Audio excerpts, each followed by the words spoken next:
সারাদিনের ব্যস্ততা শেষ করে রাহুল সবেমাত্র বাসায় প্রবেশ করে।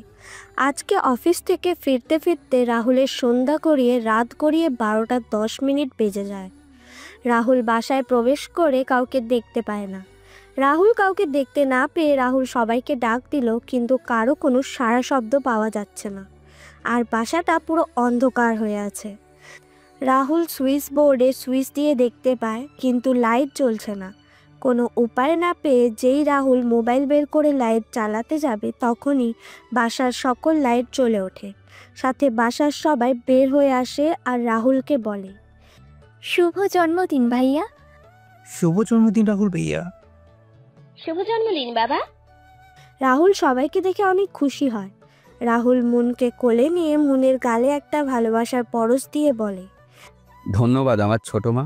সত্যি কাজের চাপে আজকে ভুলেই গেছিলাম আজকে আমার জন্মদিন। বেশি কথা না বলে কেকটা কাটছে না। আরে বন্টু তুই থুক্কু বন্ধু। না ভাই, এবার কেকটা কাট। সে কখন থেকে বসে আছি তোর অপেক্ষায়। এটা ইঁদুর দৌড় শুরু করে দিয়েছে। তারপর সবাই মিলে একসাথে কেক কেটে রাহুলকে খাইয়ে দিল। রাহুলও সবাইকে খাইয়ে দিল।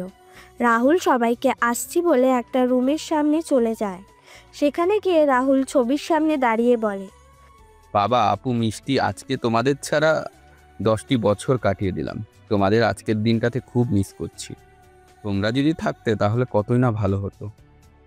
রাহুল সেখান থেকে এসে তিথি আর রাহুলের মায়ের ছবির সামনে দাঁড়িয়ে বলে, মা তিথি, তোমরা নেই আজকে 4টা বছর পেরিয়ে গেল। তবে প্রতিবারের ন্যায় এইবারও আমি তোমাদের মিস করছি। তোমরা যদি সেদিন বাসা থেকে বের না হতে তাহলে হয়তো আমরা সবাই একসাথে কত আনন্দ করতাম। তিথি, আমি তোমায় কথা দিয়েছিলাম আমি আর এই রাস্তায় কখনো যাব না। আমি তোমার দেওয়া কথাটা রাখার চেষ্টা করেছি। জানো তিথি, মনের সকল ইচ্ছে পূরণ করেও আমি কেন জানি না মনে হয় আমি মনকে কখনোই সেরকমভাবে ভালোবাসতে পারিনি। জানো তিথি, তোমার মেয়ে পুরো তোমার মতন হয়েছে। সব সময় আমায় বকুনির উপরই রাখে। মনের বকুনির মাঝে আমি তোমায় দেখতে পাই তিথি, তোমায় দেখতে পাই। রাহুল কথাগুলো বলে চোখের জল মুছে তখন মুন এসে বলে, বাবা কান্না করছো কেন?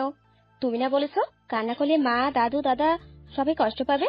তাহলে চোখের জল মুছে হালকা কাছে সে মনকে কোলে নিয়ে বললাম, না মা, আমি কান্না করছি না তো। চল নিচে চল। রাহুল মুনকে কোলে করে নিয়ে নিচে চলে আসে। সবাই নিচে বসে কথা বলছিল। তখন মুন আর ফুপি মনিকে বলে, পুপিমণি জানো বাবা আজকেও কান্না করছিল। ভাইয়া তোকে না বারণ করেছি কান্না না করতে, তাহলে তুই যদি এমন করিস তাহলে মন কি করবে বলতো? কই না তো। আচ্ছা আমি ফ্রেশ হয়ে আসি, তোমরা গল্প করো। রাহুল ফ্রেশ হয়ে আসুক ততক্ষণে আপনাদের কিছু কথা বলিনি। মুনের বয়স যখন 3 বছর, তখন তিথি আর রাহুলের মা মুনকে তার বাবার কাছে রেখে শপিংয়ে বের হয়। শপিং শেষ করে বাসায় ফেরার পথে তিথি আর রাহুলের মা সড়ক দুর্ঘটনায় মৃত্যুবরণ করে। রাহুল তার মা আর তিথিকে হারিয়ে পুরো ভেঙে পড়েছিল। তখন রুমি, জনি আর জেমস ভাই রাহুলকে স্বাভাবিক করে তোলেন। আর এখন রাহুলের একমাত্র পৃথিবী তার 7 বছর বয়সী মেয়ে মুন। রাহুল ফ্রেশ হয়ে নিচে আসতেই মুন দৌড়ে তার বাবার কোলে উঠে পড়ে। রাহুল ও তার মেয়ের গালে ভালোবাসার পরশ এঁকে দিয়ে সোফায় বসে পড়ে। তখন জেমস ভাই বলে, রাহুল ভাই, একটা খারাপ খবর আছে। কি? দীপের পরিবার। আচ্ছা 1 মিনিট জেমস ভাই। রাহুল বাসার বুয়াকে ডেকে মুনকে নিয়ে যাওয়ার জন্য বলে। তারপর বুয়া এসে মুনকে নিয়ে যায়। তখন রাহুল বলে, এবার বলো জেমস ভাই। রাহুল ভাই, তুমি তো জানো দীপ 6 বছর আগে শহীদ হয়েছে। আর আমাদের তার শেষ কাজটুকু শেষ করার জন্য বলেছিল। আর আমাদের কাজ চলছে কয়েকদিন পরে বাদশার মাথা আমার হাতে হবে। দীপের বাবা বেঁচে নেই। কি? হ্যাঁ রাহুল, 10 দিন আগে বাদশাহ লোকে দীপের বাবাকে রাস্তায় সবার সামনে কুপিয়ে হত্যা করেছে। ওদের পরিবার সবাই অনেক ভয় আছে। জেমস ভাই তার লোকদের পাঠিয়ে মিষ্টি আর দীপের মাকে নিয়ে আসতে বলেছে।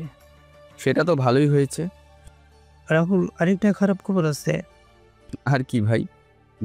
শান্ত আকবর আর রাতুলকেও বাদশাহ লোকেরা মেরে ফেলেছে। রাহুল, এবার সময় এসে গেছে দ্বীপের অসমাপ্ত কাজটা সমাপ্ত করার। জনির কি খবর? বাংলাদেশ আমাদের আন্ডারগ্রাউন্ডের আস্তানায় আছে লুকিয়ে। রাহুল হাতটা মুষ্টিবদ্ধ করে মাথা নিচু করে বসে রইল। তখন রাহুল রুমির দিকে একবার তাকালো। তখন রাহুলের তাকানো দেখে রুমি বলে, ভাইয়া, রুমি, কি করব বলো?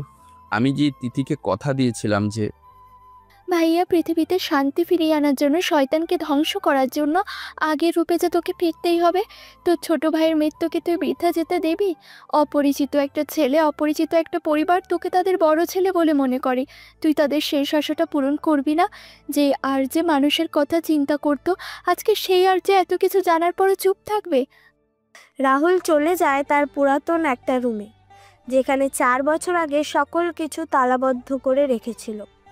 রাহুল রুমে ঢুকেই তার পুরাতন ল্যাপটপটা ওপেন করেই তার পুরাতন অ্যাকাউন্টে লগ ইন করে সাথে সাথে অনেক মেইল এসে জমা হয়। রাহুল সব মেইল পড়া শেষ করে অপরাধী আতুল আস্তানা বলে খ্যাত সেই ডার্ক ওয়েবে প্রবেশ করে। তারপর একটা মেসেজ লিখে দিল সে, I am coming very soon. My visit in the site of hall. RJ is returning very soon to talk justice for his vicious murder. Rahul মেসেজটা দিয়ে জনির নাম্বারে একটা মেসেজ দিল। জনি, আমি আসছি খুব তাড়াতাড়ি, চিন্তা করিস না। আর কয়েকটা মাস আস্তানায় থাক, দেখা হবে। তারপর মনস্টারই শুরু করে দেব। রাহুল ল্যাপটপ বন্ধ করে নিচে এসে মুনকে খাইয়ে দিয়ে ঘুম পাড়িয়ে দেয়। রাহুল খাবার টেবিলে বসে সবার উদ্দেশ্যে বলে, রুমি, রনি, শোন তোরা, আমি আর জেমস ভাই খুব তাড়াতাড়ি বাংলাদেশে যাচ্ছি। তোরা আমার মেয়েটাকে দেখে রাখিস, আর মাও দ্বীপের স্ত্রীকেও। ভাইয়া চিন্তা করিস না তুই। আমিও চলি তোদের সাথে। না, আমি আর জেমস ভাই ওইদিকে সামলে নিতে পারবো, আর তুই এদিকটা সামলে নে। রনি, চিন্তা নেই ভাই, এই বাদশাহ মৃত্যু ঘনিয়ে এসেছে খুব তাড়াতাড়ি। কবে যাবি ভাইয়া? 1 মাস পরে। কিন্তু রাহুল ভাই, বাচ্চা তো সুইজারল্যান্ডে এখন। জেমস ভাই, এত তাড়াতাড়ি রাজাকে মেরে ফেলে কোনো লাভ হবে কি? ভাই, বুঝতে পেরেছি তোমার কথা। মানে ওরা কখন আসবে জেমস ভাই? ভাই, ওরা সকালে চলে আসবে, আর এয়ারপোর্ট থেকে আমার লোকেরা ওদের নিয়ে আসবে। তুমি চিন্তা করো না ভাই। তারপর সবাই খাওয়া দাওয়া শেষ করে ঘুমিয়ে পড়ে। রাহুল রুমে গিয়ে তার মেয়েকে তার বুকের সাথে জড়িয়ে ধরে ঘুমিয়ে পড়ে। এদিকে আন্ডারওয়ার্ল্ডে সবার টনক নড়ে উঠেছে একটা মেসেজ পেয়ে। অনেকে ছিচকে মাফিয়া তাদের নিজেদের গুটিয়ে নিতে ব্যস্ত, কেননা আর যে ফিরে আসা মানে ব্ল্যাক মাফিয়াদের কপালে শনি আছে। আর যে থাকাকালীন কোনো ধরনের খারাপ কাজ কেউ করতে পারেনি, কিন্তু আর যে চলে যাওয়ার পর সবাই আবার নেমে পড়ে খারাপ কাজের নেশায়।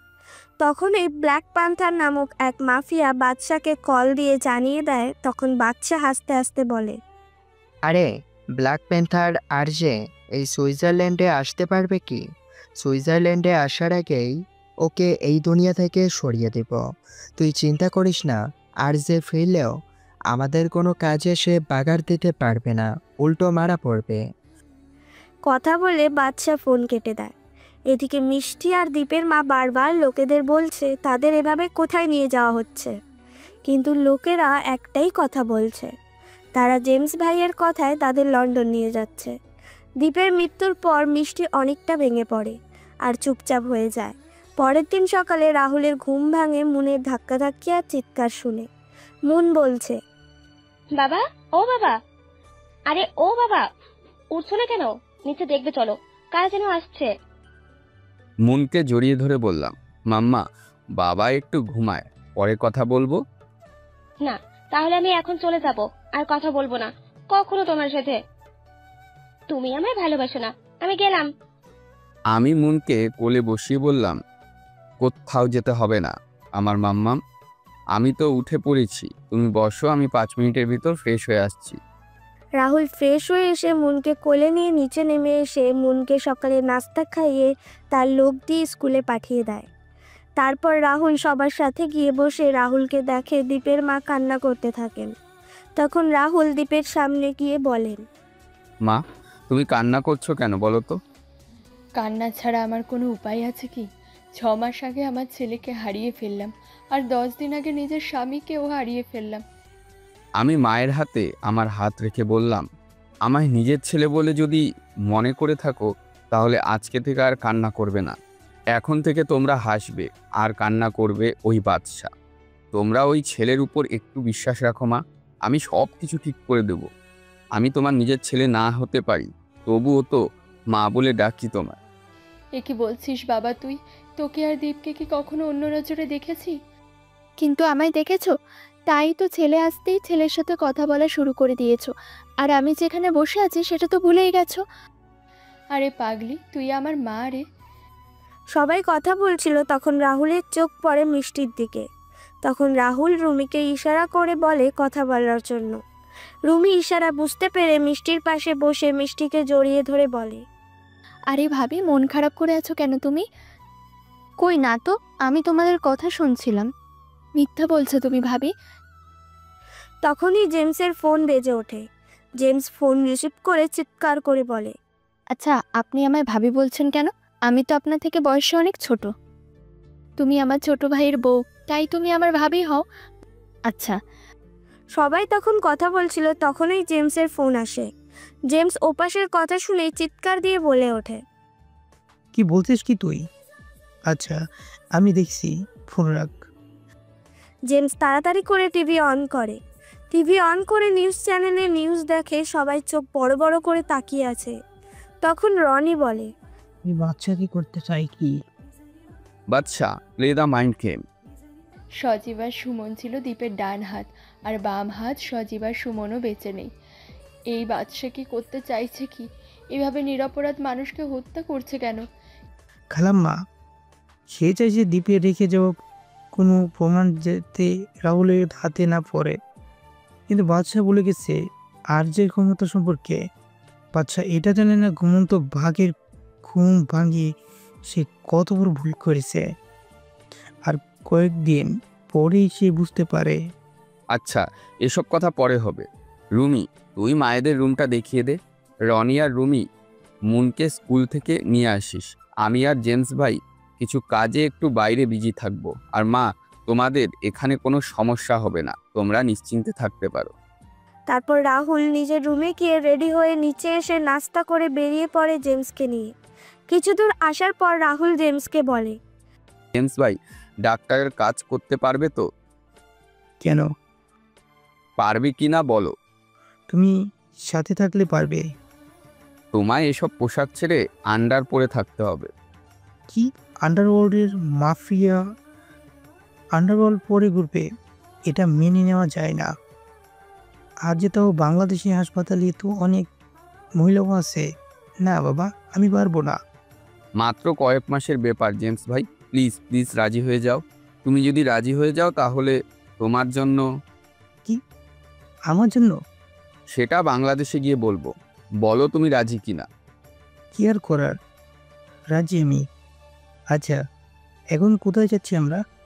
ডংলিতে। দিতে কেন? সেটা গেলেই দেখতে পাবে। জেমস ভাই, নিজের চেহারাটা ঢেকে ফেলো। আচ্ছা। 3 ঘন্টা পর রাহুল আর জেমস হাসি মুখে বের হয়ে আসে। গাড়িতে উঠে রাহুল গাড়ি স্টার্ট দিল। কিছু দূর আসার পর জেমস বলে, ভাই কি বলবো, ভাই কি বলবো তোমায় বুঝতে পারছি না। এমন একটা খেলা খেলবে সেটা আমি কল্পনা করতে পারিনি। এই ছিল তোমার মনে? আমি তো এখন এক পায়ে রাজি। আন্ডার পরার জন্য তুমি বললে আমি আজকে থেকেই আন্ডার পরেই করতে পারবো। তোমার ভাতিজি বাসায় আছে কিন্তু, সো বি কেয়ারফুল। আমার অবস্থা খারাপ করে দেখছে এসে, আর মনের সামনে আন্ডার পরে কখনো যাব না। কিন্তু বাংলাদেশে যাওয়ার আগ পর্যন্ত তোমায় আন্ডার পরেই ঘুরতে হবে। একবার প্রিয় শ্রোতাগণদের বলে দিই, জঙ্গলির ভিতরের কাহিনী কি। ভাই, আমার ভাইয়াল হওয়ার দরকার নেই। পাঠক আর পাঠিকাগণ গল্পের সাথী থাকলেই সব জানতে পারবেন।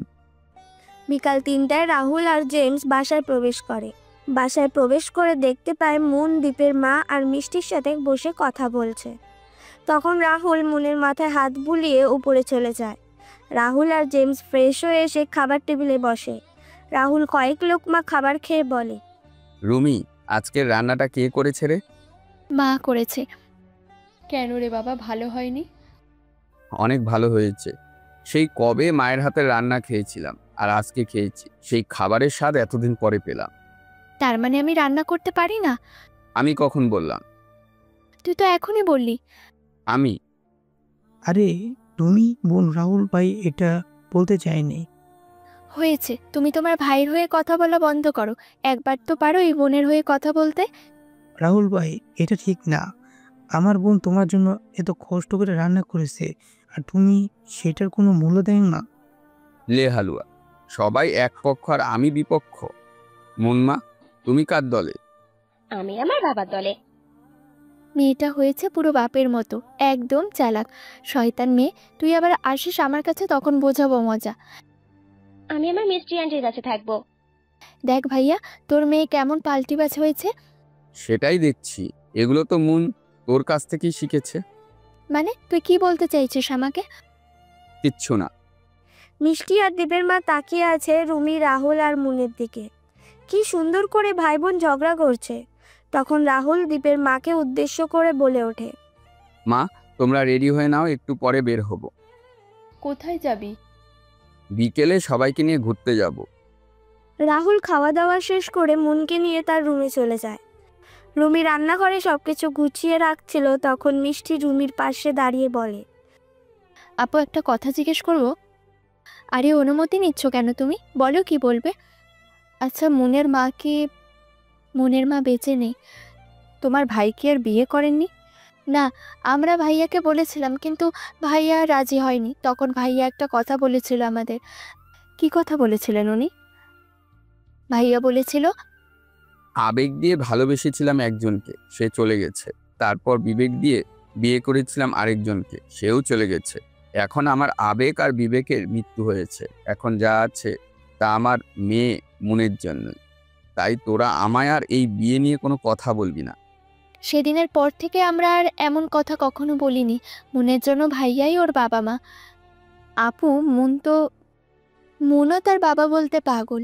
তাই আমরা এগুলো আর বলি না, বরং ভাইয়া আর মুন খুশি থাকলে আমরাও খুশি। তারপর মিষ্টি আর রুমি ড্রয়িং রুমে বসে নানান বিষয় নিয়ে কথা বলতে থাকে। বিকেলে সবাই রেডি হয়ে বের হয় ঘোরার উদ্দেশ্যে। সবাই অনেক ঘোরাঘুরি করে রাতে বাসায় ফিরে খাওয়া দাওয়া করে নেয়। পরের দিন সকালে রাহুল ঘুম থেকে উঠে নাস্তা করে যে বের হতে যাবে, তখনই রুমি বলে, ভাইয়া একটা কথা ছিল। হ্যাঁ বল, কি বলবি? ভাইয়া, মা আর মিষ্টির তো তেমন পোশাক নিয়ে আসা হয়নি এখানে, তাই বলছিলাম। তাহলে তো তুই ওদের নিয়ে শপিংয়ে যা। ভাইয়া, আজকে আমার স্কুলে একটা অনুষ্ঠান আছে, তাই আমি পারবো না। এখন তুই যদি নিয়ে যেতি তাহলে। জেমস ভাই কই? সে সকাল সকাল কোথায় যেন চলে গেল। ও আচ্ছা, বল, রেডি হওয়ার জন্য আমি গাড়িতে অপেক্ষা করছি। কথাটা বলে রাহুল গাড়ির কাছে চলে আসে। কিছুক্ষণ পর মিষ্টি আর মুন গাড়ির সামনে এসে দাঁড়ায়। তখন রাহুল বলে, মাম্মা, তুমি স্কুলে যাওনি? আজকে ভালো লাগছিল না, তাই আমি যাই না বাবা। রাহুল কোনো কথা না বলে পেছনে দরজা খুলে দিল। মিষ্টি আর মুন পিছনের সিটে গিয়ে বসে। তারপর রাহুল গাড়ি চালানো শুরু করে। কিছু দূর আসার পর রাহুল গাড়ি ব্রেক করে। তখন মিষ্টি আর মুন সামনে তাকিয়ে দেখতে পায় একটা গাড়ি অ্যাক্সিডেন্ট করেছে। রাহুল তাড়াতাড়ি করে গাড়ি থেকে নেমে যায়। মুন আর মিষ্টি যখন নামতে যাবে, তখন রাহুল বলে, তোমাদের নামার কোনো দরকার নেই, আমি দেখে আসছি। রাহুল গাড়িটার কাছে গিয়ে গাড়ির দরজা খুলতেই ধস্তাধস্তি শুরু হয়ে যায়। এদিকে মুন আর মিষ্টি কিছুই বুঝতে পারছে না। তখন তারা দেখতে পায় রাহুল মাটিতে শুয়ে পড়ে, আর রাহুলের পাশে কয়েকজন লোক দাঁড়িয়ে আছে। লোকটার কথা শুনে বাকি লোকরা যখন এগিয়ে যায় মারার জন্য, তখন মুন আবার গাড়িতে গিয়ে বসে পড়ে। লোকগুলো যখন গাড়ির কাছে যাবে, তার আগেই সব লোকগুলো দাঁড়িয়ে যায়। মুন আর মিষ্টি ভয়ে চোখ বন্ধ করে নিল। মুন আর মিষ্টি কিছুক্ষণ পর বুঝতে পারে গাড়ি চলা শুরু করেছে।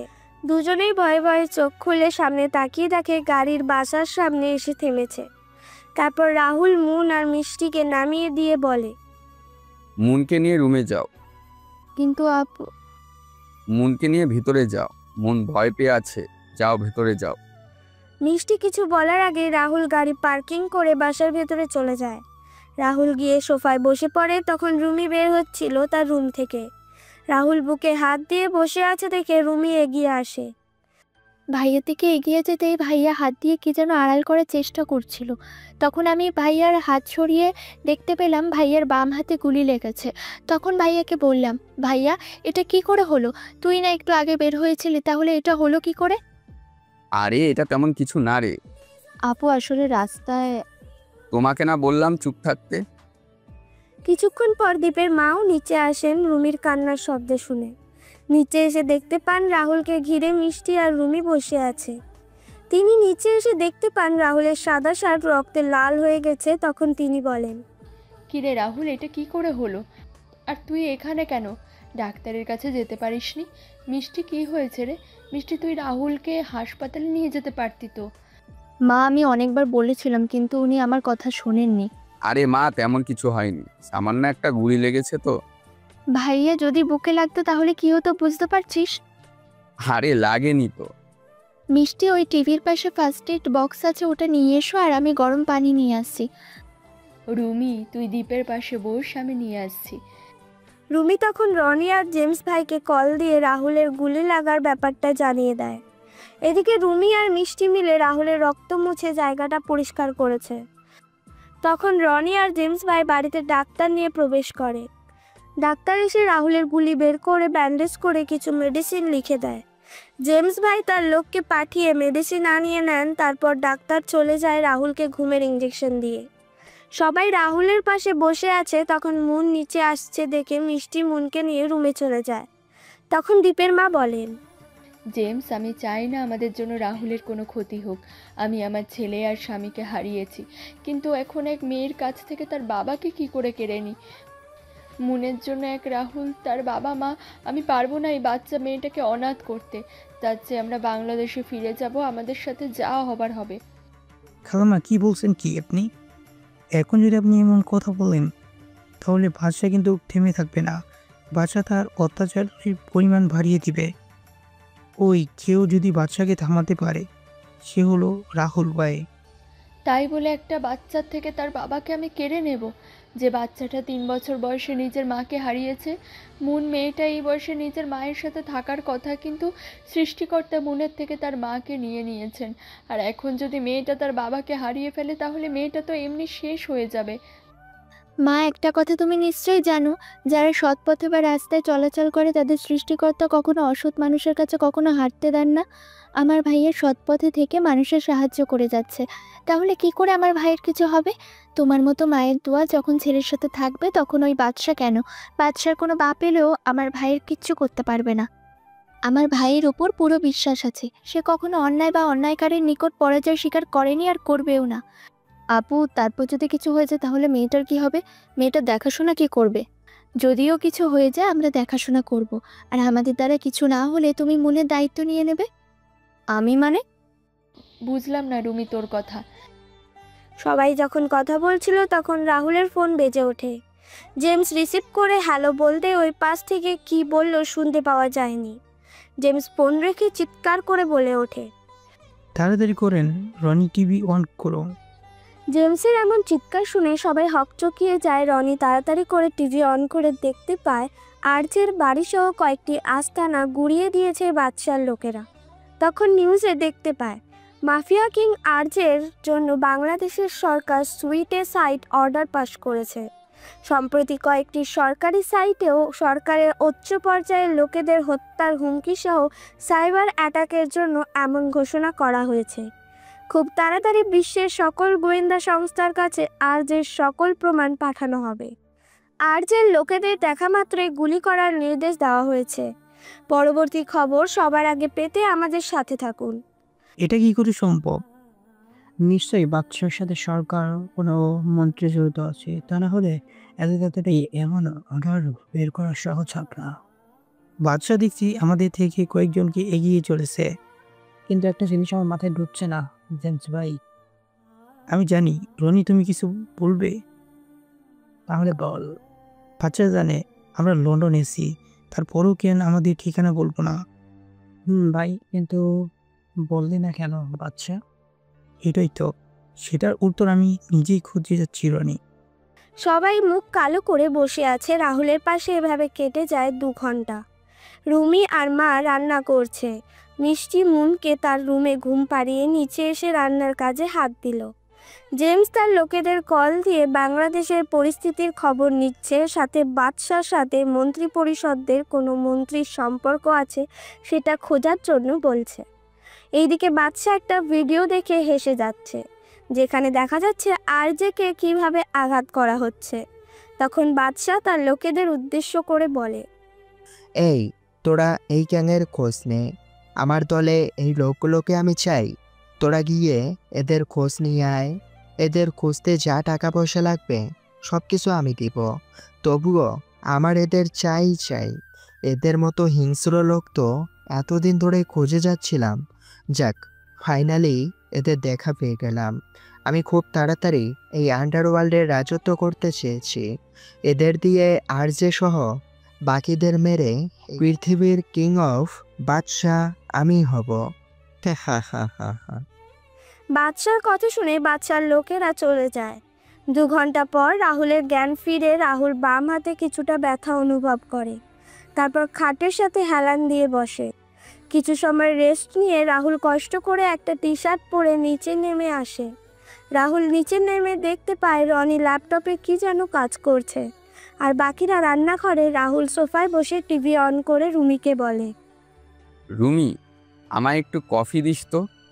ভাইয়া তুই এই শরীর নিয়ে নিচে আসলে কেন? আমাকে ডাকতে আমি নিজেই চলে আসতাম।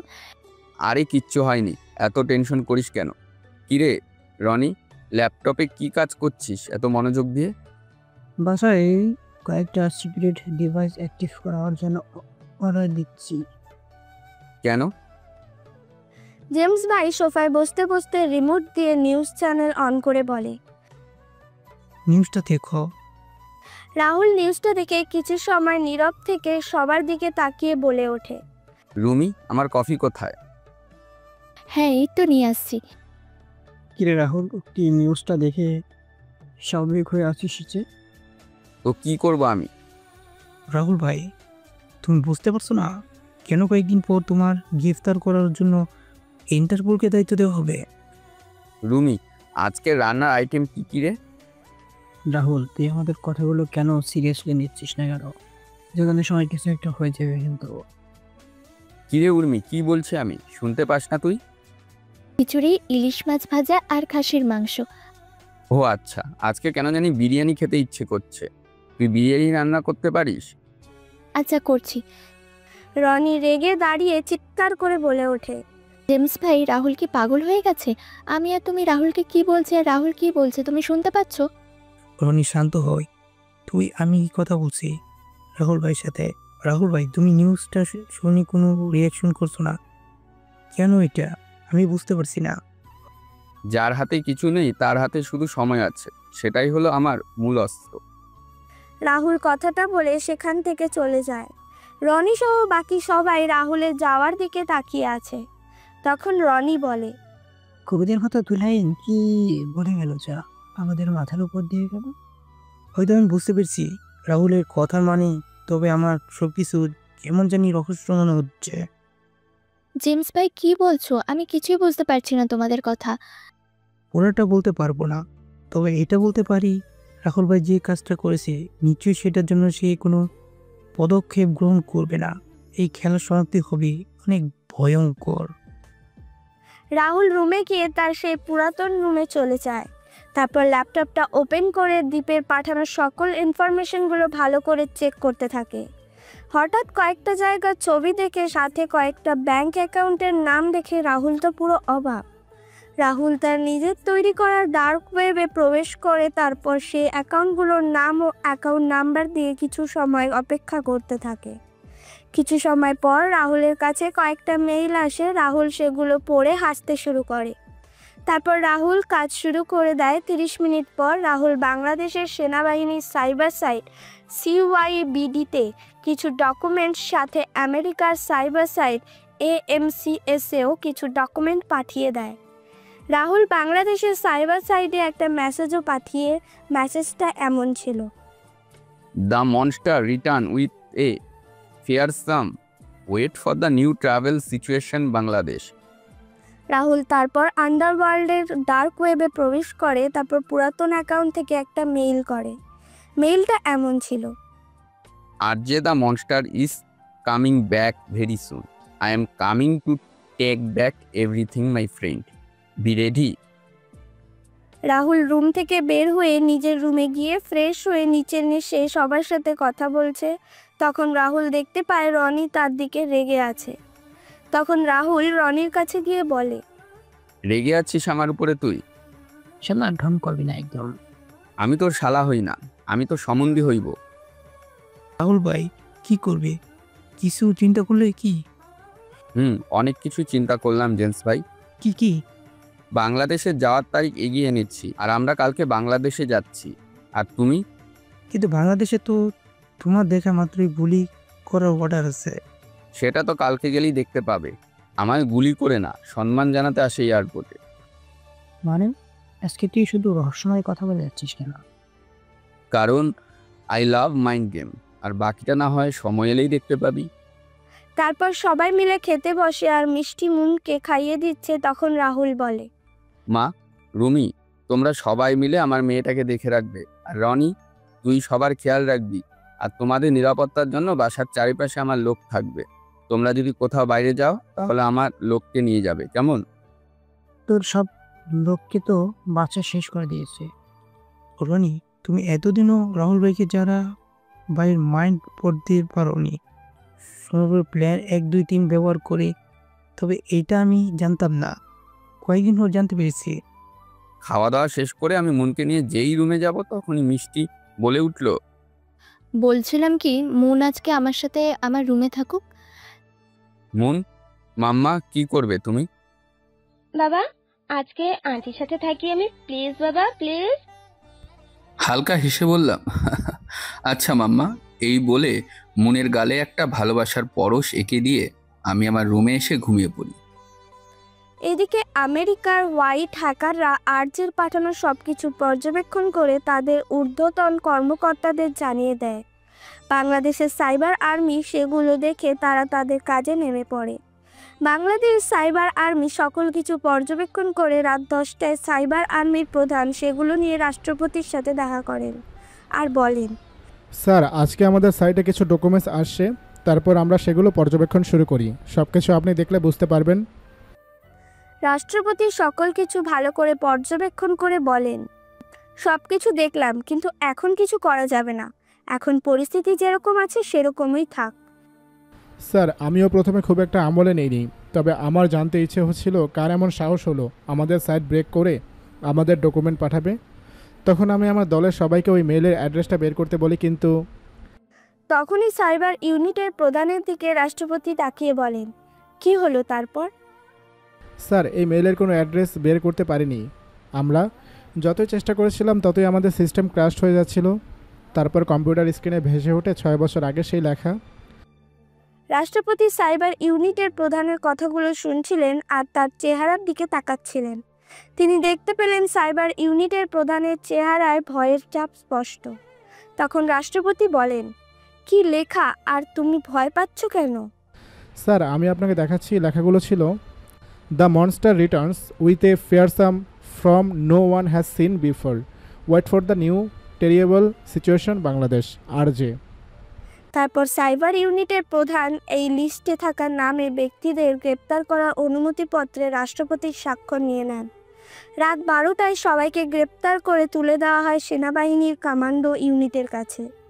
কমান্ডোররা তাদের নিয়মে ইন্টারোগেশন শুরু করে। কমান্ডোদের ইন্টারোগেশনের কাছে সবাই সবকিছু স্বীকার করে। তারপর রাতে সেনাবাহিনী ও কমান্ডো ইউনিট মিলে অপারেশন পরিচালনা করে ওই ব্যক্তিদের জবানবন্দিতে কয়েকটা অস্ত্রের আস্তানা থেকে বিপুল পরিমাণ অস্ত্র উদ্ধার হয় আর কয়েকজনকে আটক করা হয়। কয়েকটা অবৈধ কেমিক্যাল ফ্যাক্টরি ধ্বংস করে দেওয়া হয়। তখন সন্ত্রাসীরা সেনাবাহিনী ও কমান্ডোদের লক্ষ্য করে গোলাগুলি শুরু করে। সেনাবাহিনীর ও কমান্ডোরা পাল্টা গোলাগুলি শুরু করে এবং সকল সন্ত্রাসীরা মারা যায়। বাদশার কানে সংবাদ পৌঁছালে বাদশা চিৎকার দিয়ে বলে, এত কিছুর পরেও কি ওই আর্যের শিক্ষা হয়নি? শালাকে এতভাবে মারার চেষ্টা করলাম, কিন্তু শালা পিছিয়ে যায়নি। না, এইবার হাতের কাজ শেষ করে নেই। এই আর্যের বাচ্চাকে শেষ করে দেব। আমার লোককে জেলে পাঠিয়েছে, আমার সাথে পাঙ্গা নেওয়ার পরিণাম কি হবে সেটা বুঝবে।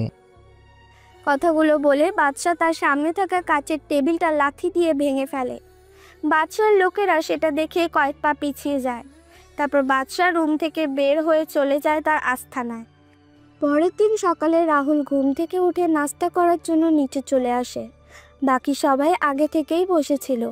রাহুল আসলে সবাই খাওয়া দাওয়া শুরু করে। খাওয়া দাওয়া শেষ করে রাহুল মিষ্টিকে উদ্দেশ্য করে বলে ওঠে, মিষ্টি, তুমি রেডি হয়ে নাও।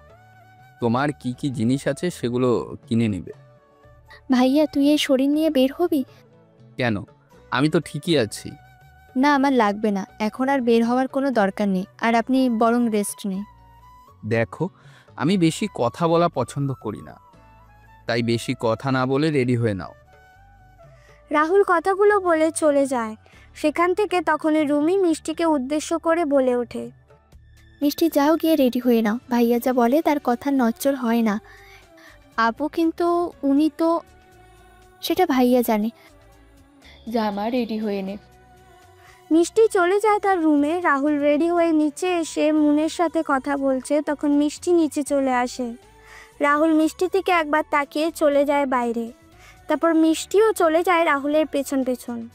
রাহুলের সাথে জেমস ভাই আসতে চেয়েছিল, কিন্তু রাহুল মানা করে দিয়ে অন্য একটা কাজে পাঠিয়ে দেয়।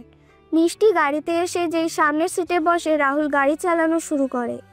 কিছু দূর আসার পর রাহুল খেয়াল করে মিষ্টির চুলগুলো বাতাসের কারণে বারবার মুখের সামনে আসছে, আর মিষ্টি সেগুলি পিছনে নেওয়ার চেষ্টা করছে।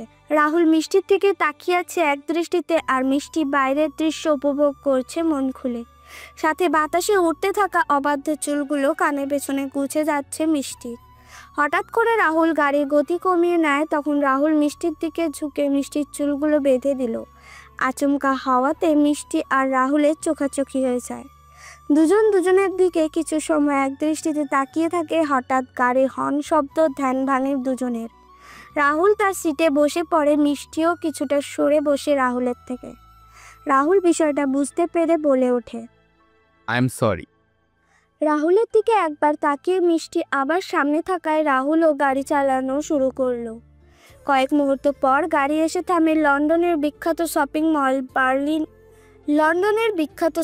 মল Burlington arcade in London. Rahul গাড়ি পার্ক করে মিষ্টিকে নিয়ে শপিং মলে প্রবেশ করে, একটা দোকানে নিয়ে যায়। তারপর মিষ্টিকে বলে তার পছন্দ অনুযায়ী সকল কাপড় নিয়ে নেওয়ার জন্য।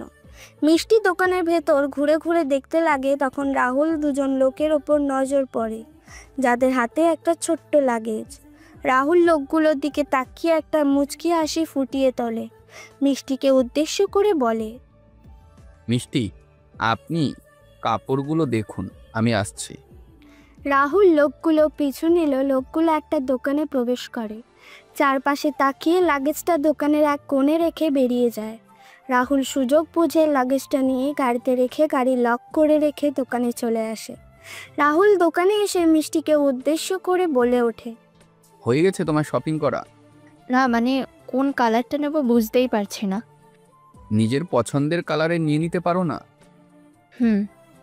কি মিষ্টি একবার আর চোখে রাহুলের দিকে তীক্ষ্ণ দৃষ্টিতে তাকিয়ে গোলাপি, নীল ও কালো শাড়ি নিয়ে নিল, আর তার শাশুড়ির জন্য নিয়ে নিল। শপিং করা শেষ হলে রাহুল মিষ্টিকে নিয়ে বেরিয়ে পড়ে বাসার উদ্দেশ্যে। বাসার সামনে এসে রাহুল গাড়ি থামিয়ে মিষ্টিকে বলে, যাও, বাসার ভিতরে চলে যাও, আমার কিছু কাজ আছে, আমি কাজগুলো শেষ করে আসছি। মিষ্টি কোনো কথা না বলে গাড়ি থেকে নেমে যায়। রাহুল গাড়ি ঘুরিয়ে বের হয়ে যায়। এদিকে জেমস তার কিছু লোকদের বাসার আশেপাশে সেট করে দিয়ে তাদের কাজ বুঝিয়ে বাসায় এসে যায়। রাহুল একটা বন্ধ ফ্যাক্টরিতে প্রবেশ করে। সেখানে এসে কিছু লোকেদের সাথে দেখা করে। তাদের হাতে একটা প্যাকেট ধরিয়ে দিয়ে বলে, আমি বাংলাদেশে চলে যাচ্ছি, এখানে দায়িত্ব তোমরা পালন করবে, আর আমি যেমন বলে গেছি তেমনই কাজগুলো শেষ করবে। আমার প্ল্যানের বাইরে কাজ করলে তোমাদের নিজেদেরও তোমাদের পরিবারের প্রাণের ঝুঁকি আছে। রাহুলের কথা শুনে লোকগুলো বলল, বস চিন্তা করবেন না, আপনি যেভাবে বলেছেন কাজগুলো ঠিক সেভাবেই হবে। রাহুল সেখান থেকে বের হয়ে তার অফিসে চলে যায়। অফিসে গিয়ে ম্যানেজারকে বলে সে বাসায় চলে আসে। বাসায় এসে খাওয়া দাওয়া শেষ করে রাহুল আর জেমস রেডি হয়ে নিল। রাহুল নিচে এসে রুমি মা মানে দীপের মা রনিকে বলে, আমি ফিরে না আসা পর্যন্ত আমার মেয়েটাকে দেখে রাখবে তোমরা। আমায় কিছু দোয়া করেন। মুনমা কোনো দুষ্টুমি করবে না, কিন্তু ভালো মেয়ে হয়ে সবার সাথে থাকবে আর পড়াশোনাও করবে। বাবা, করব। রাহুল আর জেমস যখন বাসা থেকে বের হতে যাবে তখন জেমস রাহুলকে বলে, রাহুল ভাই, আমার নিচের দিকে কেমন জানি উন্মুক্ত লাগছে আর বাতাস ঢুকছে। কি? সত্যি বলছি। রাহুল জেমসের দিকে তাকাতে দেখতে পায় জেমসের শার্ট প্যান্ট ছেঁড়া, আন্ডারগার্মেন্টসগুলো দেখা যাচ্ছে। তখন রাহুল বলে, তোমার ভাতিজি তোমার শার্ট প্যান্ট কেটে দিয়েছে, তাই বাতাস ঢুকছে। কি? হ্যাঁ, তাড়াতাড়ি গাড়ি চেঞ্জ করে আসো। মুনমাম্মা, এইদিকে আসো। হ্যাঁ বাবা। তুমি এই কাজটা কেন করলে? জেমস আঙ্কেল কিন্তু বকা দিবে এখন তোমায়। তুমি না বললে আঙ্কেল জানতে পারবে না? কিন্তু মাম্মা, আমি তো বলে দিয়েছি তোমার আঙ্কেলকে। কি? হ্যাঁ। ও বাবা, তুমিও না? আচ্ছা, আমি ওইখানে লুকিয়ে যাচ্ছি। আঙ্কেল আসলে তুমি কিছুই বলবে না। মুন পর্দার পাশে গিয়ে লুকিয়ে যায় আর জেমস ভাই এসে মুনকে খুঁজতে থাকে। রাহুল জেমস ভাইকে নিয়ে গাড়িতে বসে পড়ে। সবাইকে বিদায় জানিয়ে রাহুল আর জেমস চলল এয়ারপোর্টের উদ্দেশ্যে। এয়ারপোর্টে এসে রাহুল আর জেমস তাদের সকল কাজ শেষ করে বিমানে উঠে পড়ে। বিমান তখন মাঝ আকাশে, জেমস ঘুমিয়ে আছে। তখন রাজ বাথরুমে চলে যায় আর কিছুক্ষণ পর এসে বসে পড়ে সিটে। রাহুল জেমসকে ধাক্কা দিল আর জেমসের ঘুম ভেঙে যায়। জেমস তার পাশে তাকিয়ে বলে, কি তুমি ডাক্তার? জেমস ভাই, আমি রাহুল। ও মা, এটা কি রূপ রাহুল ভাই? এই রূপ এখন তোমায় ধরতে হবে। মানে? বাথরুমের বাম পাশে একটা কালো ব্যাগ আছে, ওই ব্যাগে একটা শার্ট প্যান্ট আর একটা টি শার্ট আছে, সেগুলো পরে আসো তুমি। আচ্ছা। জেমস তার পোশাক পরে এসে বসে পড়ে। তখন রাহুল জেমসের হাতে একটা পাসপোর্ট দিয়ে বলে, এই নতুন পাসপোর্ট বাংলাদেশের ইমিগ্রেশনে দেখাবে, আর পুরাতন পাসপোর্ট আমায় দিয়ে দাও। কেন? সেটা না হয় বাংলাদেশ গেলেই বুঝতে পারবে। দীর্ঘ বিমান যাত্রা শেষ করে বিমান এসে বাংলাদেশের এয়ারক্রাফট অবতরণ করে। বাংলাদেশ এয়ারপোর্টে সকল কাজ শেষ করে রাহুল আর জেমস যখন বের হচ্ছিল তখন জেমস বলে, ভাই, কি গুলোটা এনে দিলে? কেউ বুঝতে পারলো না যে রাজ বাংলাদেশে এসে পৌঁছে গেল? জেমস ভাই, আরও টুইস্ট বাকি আছে। আমি রেডি। রাহুলরা বাইরে আসতে দেখতে পায় কয়েকজন ডাক্তার এয়ারপোর্টের বাইরে দাঁড়িয়ে আছে। রাহুলদের দেখতে পেয়ে ফুলের তোড়া নিয়ে তাদের দিকে এগিয়ে আসে। রাহুল তাদের সাথে কথা বলে জেমসের সাথে পরিচয় করিয়ে দিল। তারপর রাহুল আর জেমস গাড়িতে গিয়ে বসে এবং গাড়ি চলা শুরু হয়। তখন জেমস বলে, ভাই, এটা কিভাবে কি আমরা ডাক্তার হয়ে গেলাম? হ্যাঁ জেমস ভাই। আরে জানি তুই, আমি তো তাকে চিনতে পারি নাই। সবাই রাহুল ভাইয়ের প্ল্যান অংশ। রাহুল ভাই, আর কোনো টুইস্ট আছে কি? আজকের জন্য সমাপ্ত। তারপর রাহুলরা একটা হাসপাতালে চলে যায়। হাসপাতালে সকল নার্স এবং ডাক্তারদের সাথে কথা বলে সেখান থেকে জনি রাহুলদের নিয়ে যায় নতুন একটা বাসায়। রাহুল জেমস জনির রুমে গিয়ে ফ্রেশ হয়ে নেয়। তারপর নিচে এসে খাওয়া দাওয়া করে সোফায় বসে। তখন রাহুল বলে, বিকেলে একবার দ্বীপের বাসায় আমায় যেতে হবে। কিন্তু ভাই, এখানে তো বাদশার লোকেরা আছে, তাহলে? ওদের সামনে দিয়ে যাব। সেটা কি করে? সময় এলেই সেটা দেখতে পাবে। যাও, এখন গিয়ে রেস্ট নাও। ঠিক 4:30 বের হবো আমরা। 4:30 তিনজন বের হয় বাসা থেকে। তবে নতুন বেশে বের হয়, কি বেশে বের হয়েছে সেটা একটু পরেই জানতে পারবেন আপনারা। দ্বীপের বাসার সামনে আসতে রাহুলরা দেখতে পায় বাদশার লোকেরা পিস্তল হাতে দাঁড়িয়ে আছে। রাহুল গেট দিয়ে যখন ঢুকতে যাবে তখন বাদশার লোক বলে, এই কোথায় যাবি তোরা? আমাদের পোশাক দেখে বুঝতে পারছিস না কোথায় যাচ্ছি?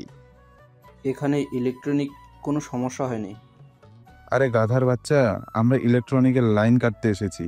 দীর্ঘ 8 মাস ধরে বিল দেওয়া হয়নি, তাই লাইন কাটতে এসেছি। 1 মিনিট, আমি আমার বসের সাথে কথা বলে নিই। তুই কথা বললেও লাভ হবে না, কারণ আজকে লাইন কাটতে হবে, বলে আমাদের চাকরি থাকবে না। আচ্ছা যা, আমি কথা বলছি বসের সাথে। আচ্ছা বল। জানি জেমস ভাই, দীপের রুমে ঢুকে এই লাল রঙের বক্সটা খুঁজে বের করতে হবে খুব তাড়াতাড়ি। রাহুল ভেতরে ঢুকে দীপের রুমে গিয়ে লাল রঙের বক্সটা খুঁজতে লাগলো।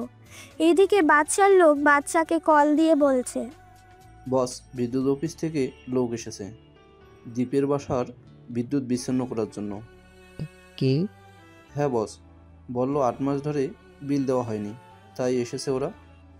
আচ্ছা, আর কেউ কি বাসায় ঢুকতে এসেছিল? না বস, কেউ আসেনি।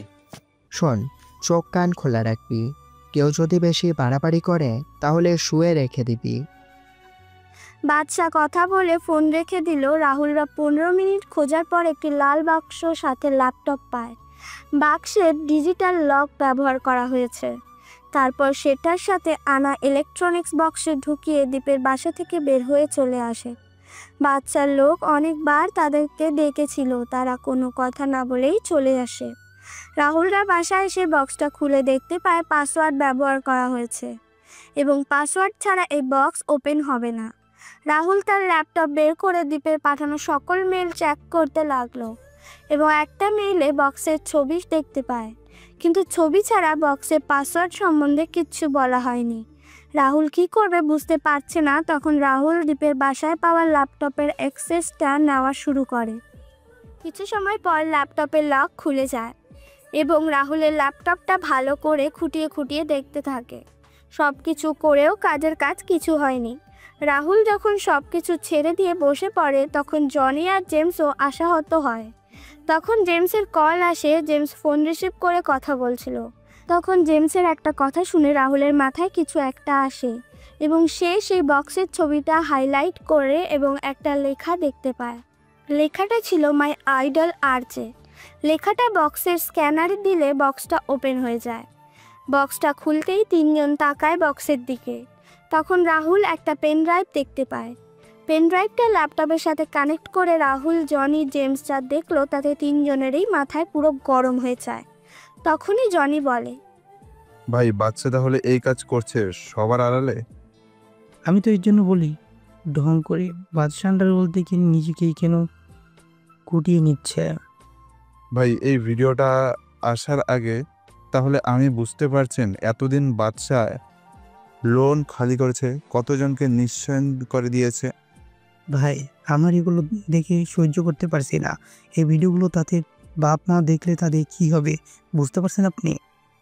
রাহুল কোনো কথা বলছে না। ল্যাপটপের স্ক্রিনে তাকিয়ে রাজ নিশ্চুপ হয়ে আছে। জনি আর জেমস রাজের পাশে এসে বসে। ল্যাপটপের স্ক্রিনে তাকিয়ে হতভম্ব হয়ে যায়, কারণ এখানে একটা ভিডিও চলছে। যে ভিডিওতে দেখা যাচ্ছে শান্ত, রাতুল আর আকবরকে অনেক নির্মমভাবে হত্যা করা হয়েছে।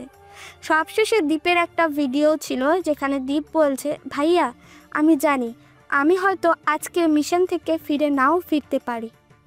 আমি অনেক চেষ্টা করছিলাম শান্ত, রাতুল আর আকবর ভাইয়াকে বাঁচাতে, কিন্তু পারিনি। বাদশাহ এই দেশকে ধ্বংস করার জন্য নতুন 2টা পরিকল্পনা করেছে, যা আমি আপনার জন্য রেখে গেলাম। আমার অসমাপ্ত কাজগুলো আপনি শেষ করবেন, আর ওই বাদশাকেও। অনেক ইচ্ছে ছিল আপনার আদর্শে থেকে আপনার পায়ে পায়ে পা মিলিয়ে নিজের দেশকে শত্রুমুক্ত করব, কিন্তু আফসোস সেটা আর হলো না ভাইয়া। আপনার সাথে গিয়ে কিছুদিন সময় কাটাবো, কিন্তু সেটা বোধহয় আর হলো না ভাইয়া। এতদিন আমার বাবা মায়ের জন্য কষ্ট হতো, আমার কিছু হয়ে গেলে কে দেখবে তাদের, কিন্তু এখন কষ্ট হচ্ছে না, কারণ আমার মাথার ওপর আমার বড় ভাই আরজে আছে। আমার পরিবারটাকে দেখে রাখবেন আপনি।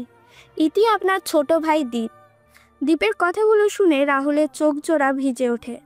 রাহুলের চোখের জল মুছে বলে ওঠে, তোর হত্যা, বাবার হত্যার বিচার আমি নিজের হাতে করব, সাথে ওই বাদশাকে ওই পৃথিবী ছাড়া করব।